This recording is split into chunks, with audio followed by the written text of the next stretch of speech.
that. Okay. A lot. In person, if that can be number one. In person from like in the particular whether ways it's that just you're like, getting. my manager in our one-on-one telling me something. Okay. That's number one for me. Oh, okay. Yeah, definitely in person. Okay. Number one, and I would say feedback, and then number two, the app. Okay. And then number three being like the 10x/POB. Right. Like formal judges giving you formal feedback on something you created. Right. And then at the bottom, at number four, I would put like that situation. Got it. Yeah. Got it. And when you get feedback, say you're getting feedback in person from who your manager is with? So Nicole, it used to be Nicole and Laura. Okay. Now it's just Nicole. Formal, but then through like marketing, and it's Lokia and Vaishali. Got it. Yeah. Okay, so say you're getting in-person feedback from one of these people, from one of your managers, but you're also getting feedback from the app. Is there a difference or similarities in the way that you process it, feel about it, what you do with it? App feedback, I never look at in real time. Okay. Ever. Okay. I always wait a day.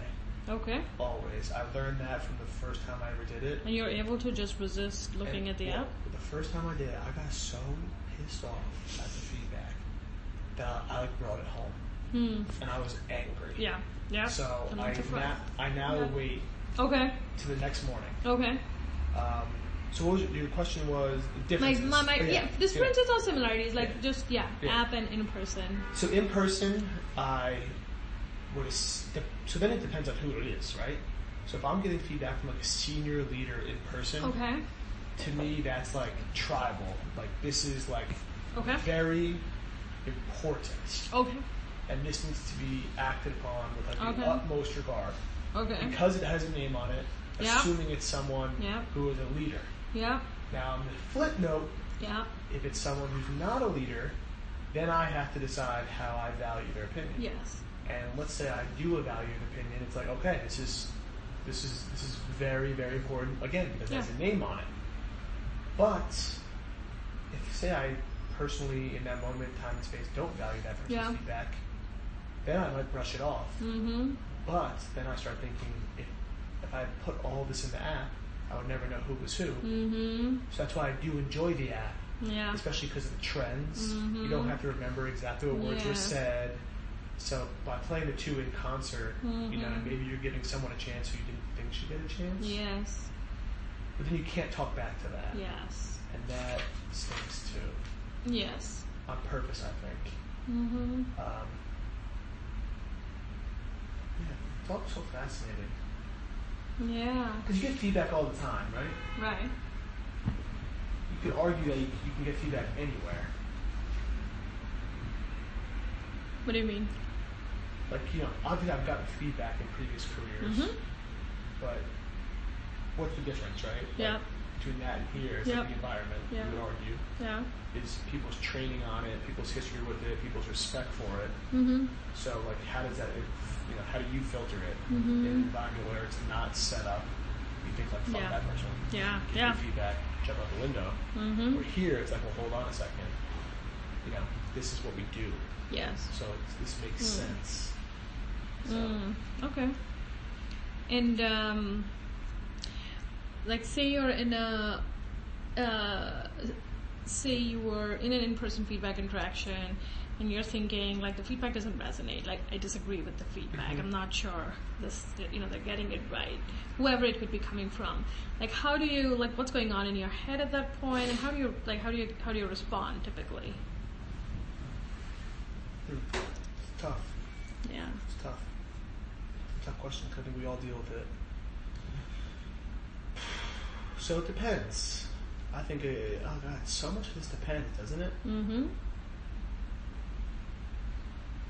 I mean, I like to think I'm not afraid to ask clarifying questions. Okay. I like to think that I'm not afraid to counterpoint it. But frankly, if I took reality, is I usually just take it. Yeah. I just take it. Yeah. And then the way I take it. Yeah.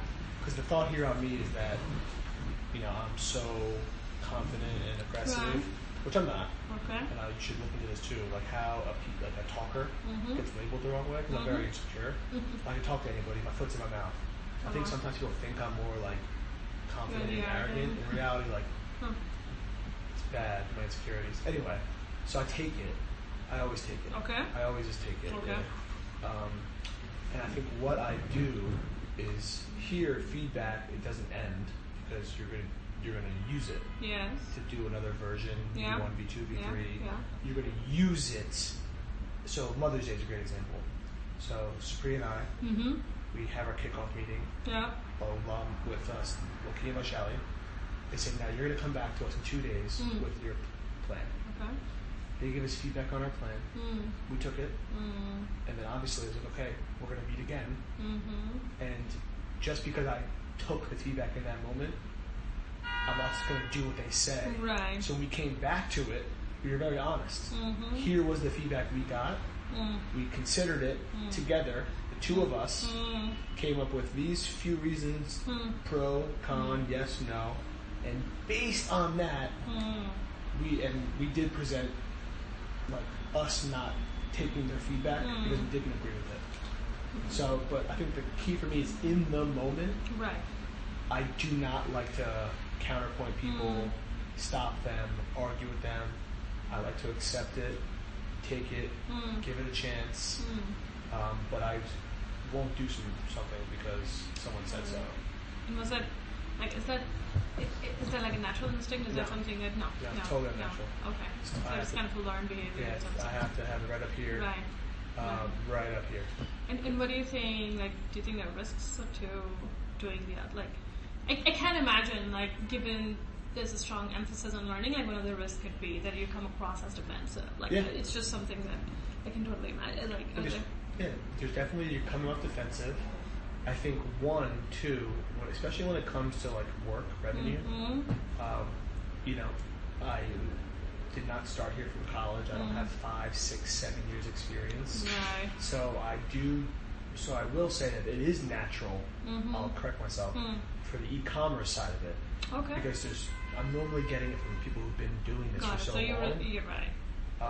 But then at the same time, I do have an example in my mind of one time where I took the feedback and did what I said. It's about Costco. We get paid on new memberships. And I was begging the old head of CRM to email about that every time they opened a new Costco.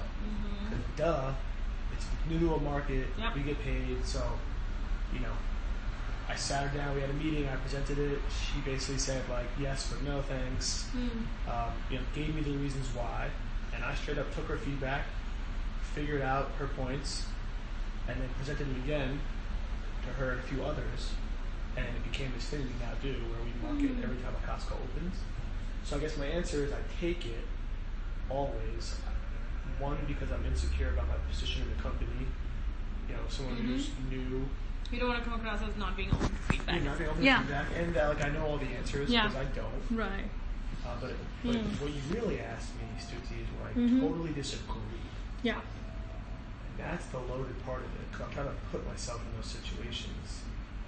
Like so PLB made a lot of those moments. Yeah. With Albert and Chris, not with Charlie and Megan. Okay. We were in our meetings with Albert and Chris and Chechi and I. because they're coaching you on PLB. Yeah. Right. There were a lot of moments where I would like really disagree with what they were saying.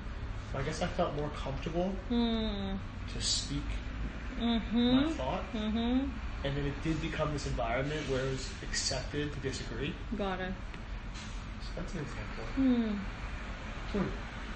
But I think I will say 9 times out of 10, I take the feedback.